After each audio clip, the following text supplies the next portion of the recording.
up, guys? Welcome back to the Casual Critic YouTube channel. I'm happy to have you here. We are reviewing Drive My Car. Now, when I'm recording this, it just won the Oscar for Best International Picture. I know this video is not coming out for a while, but here recently it just won that Oscar, so I was like, I want to give it a shot. It was also nominated for Best Picture just overall, and I knew I wanted to watch this movie, and so they put it on HBO Max. I gave it a shot. This is a kind of spoiler review. I'm not going to get into everything that happens in the movie. It's 3 hours long. So a lot of stuff is going down in this movie. The story is very dense, but in a good way. Like, it's not overly complicated. It's not confusing. Just a lot happens. So I'm going to get into kind of the premise. So kind of spoilers. If you want to watch it, just don't watch this review and go watch the movie and then come back. But if you just want to know a little bit about what it's about, but not the full story, then stick around. So Drive My Car, it's got a 97% on Rotten Tomatoes. I 100% agree with that rating. I'm glad that it got such a high rating. So let's get into the premise. And if I'm looking at my computer, that's just because I took some notes. This is a chunky movie. Excuse me, microphone. It's a chunky movie. There's a lot, so I'm just going to read what I have here. So it follows this couple. The lady's named Otto, and the man, I hope I'm saying his name right, Yuzuke. She writes for television shows, and he's an actor in theater.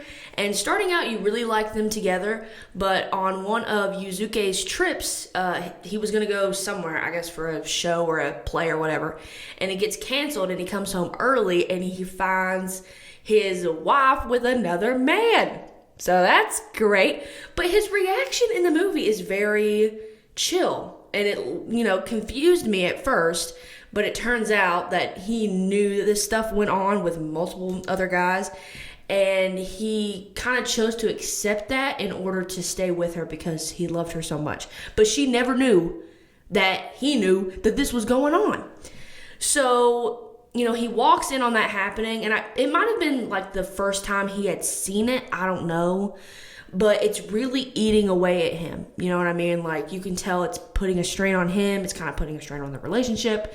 And so he goes out, and before he goes out, she's like, hang on. When you come back in tonight, we need to talk, because I think she's noticed, something's up.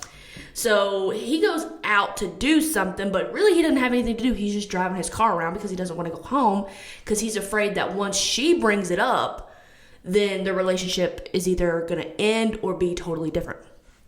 So he stays out real late, comes back in. She is dead. She has died. She is on the floor. When he gets there, she had a brain hemorrhage. Okay, so she is dead. And of course, that is extremely difficult for him to deal with. So then the movie jumps ahead 2 years later, and he is a stage director for a play that he was a part in. He's been an actor in before, but now he's the director. So it kind of follows him doing that. He's doing auditions, and then the guy that he thinks, and he doesn't know this for sure, and it's never said for sure, and well, it kind of is. Yeah, it kind of is. Yeah, not for 100%. Anyway, the guy that he thinks, and we all probably think, as the audience, we were like, okay, this probably is the guy. The guy that he walked in on his wife sleeping with comes in to audition for his play. And he cast him. Honey, I don't know how he did that. I could not have done that. He is stronger than me.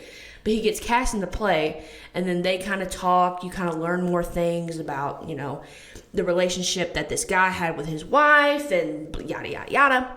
And then while he's producing this play, the company that he's working with to, put it on assigns him a driver. Now, driving his car for him is like the most important thing. It's what he loves to do. There's a scene where he like sleeps in his car and then just like wakes up and starts driving. Like, that's what he wants to do. And so at first he's very apprehensive. He's like, I don't want anybody touching my car. But then the driver forms a bond with him, and they have this really good relationship because you find out that Yuzuke and Otto had a little daughter who died at the age of 4, and his driver is the same age that his daughter would have been if she was still alive.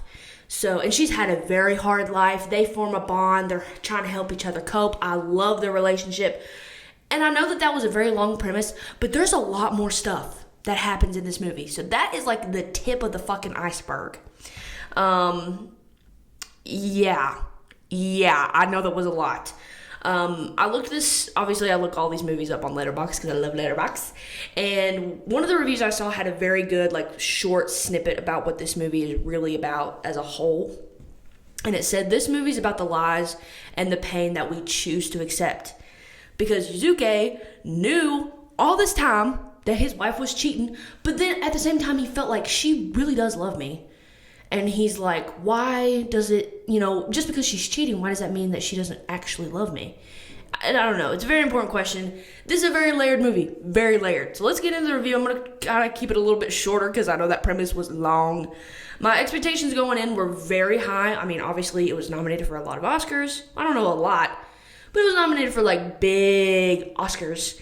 And I'd heard great things about it, but I was a little leery about the runtime. It is 3 hours long. 3 hours long, and I have a very short attention span.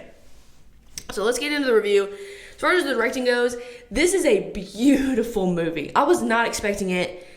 I was more expecting it to be a story. I mean, it is story-driven for sure, but it's also just very, very beautiful. The scenes where, obviously they're driving a lot. It's called Drive My Car. Hello. But it's beautiful. The scenery is beautiful. The shots are beautiful. I loved it. It's very, very subtle. It's very quiet. It's a quiet movie. There's one scene where you don't hear a damn thing. They're driving down the road and all sound is like cut out and it's so quiet. But I think that's beautiful. I think done right, that is great, and it definitely done right. The vibe of the whole movie, like, it just sets you in and you're just kind of like chilling. Like, it's chill, but it's also very, like, stuff is happening. You know what I mean? Which is it's not a weird thing. It's a very unique thing. And it's done very well. Like, it's chill, but it's also popping off at the same time. So, what was I talking about? The directing. There's one scene where the driver and Yuzuke, I don't know the driver's name. Do they ever say her name? I'm sure they do, but I don't remember it. There's one scene where they're in the car and he does not allow smoking in the car, but he does now because, like, they're best friends. And they have their cigarettes out in the sunroof driving down the road, and that's beautiful. And the whole scene where they go to the driver's hometown, because the driver has her own, like, whole storyline that's very interesting. But they go back to her hometown, and the dialogue, the directing, and that whole part was so good. The story, when the opening credits don't kick in until 45 minutes into the movie, that you're in for a good show, okay? The opening credits started, like, literally 40 or 45 minutes in, and I was like, oh, like, that's just the intro, and now we're, okay. It was captivating, it was interesting, I was in the zone for, like, 90% of the time. I will be honest, my attention span is kind of short, so there were some moments where I was like, oh, okay. But for the most part, it's pretty fast-paced. Like, it's a slow burn, but fast-paced at the same time, which is so, like, it's good. It's good. The acting, it could not have been better. The cast could not have been better. The lady that plays the driver was amazing. The guy who plays Yuzuke was amazing. The guy that plays the person that the wife sleeps with did a great job. The acting was 10 out of 10. The chemistry between Yuzuke and Otto in the beginning was great, and also the chemistry with Yuzuke and his driver was amazing. And the dialogue. This is a dialogue-driven movie for sure. It's got a lot of just, like, filming conversations, but it's so good. The dialogue is so fucking good. This movie is, like, kind of genius. It's, like, genius. Because, like, the play that Yuzuke is producing has a lot of parallels with his own life. So a lot of this movie is, like, stuff about the play, which you think you're not, like, making any progress with the actual story of the movie, but you are. Because it's so paralleled. You're learning stuff about Yuzuke and his life at the same time, even when it's not really focused on him. Does that make sense? It's just really, really good. Overall, I gave it a 4.5 out of 5. The only reason it's not a 5 out of 5 for me was there was a few too many filler shots, just for my personal preference. Not to say that they weren't beautiful and very well done. There's just a few too many for me of just the driving around. So 4.5 out of 5 is my rating. If you've seen it, let me know what you thought about it in the comments down below. If you go in the description box, you can find my Twitter, my TikTok, and my Instagram, so go follow me on there. And be sure to subscribe to my YouTube channel. Over 60% of the people that watch my videos are not subscribed, which is unacceptable. We have to fix this. So if that little subscribe button is red, you better click on it and click the bell. I've also got a podcast that comes out every Saturday that's on Anchor, Spotify, and Apple that you can check out called The Casual Critic. And I guess I'll see y'all in the next video. Peace.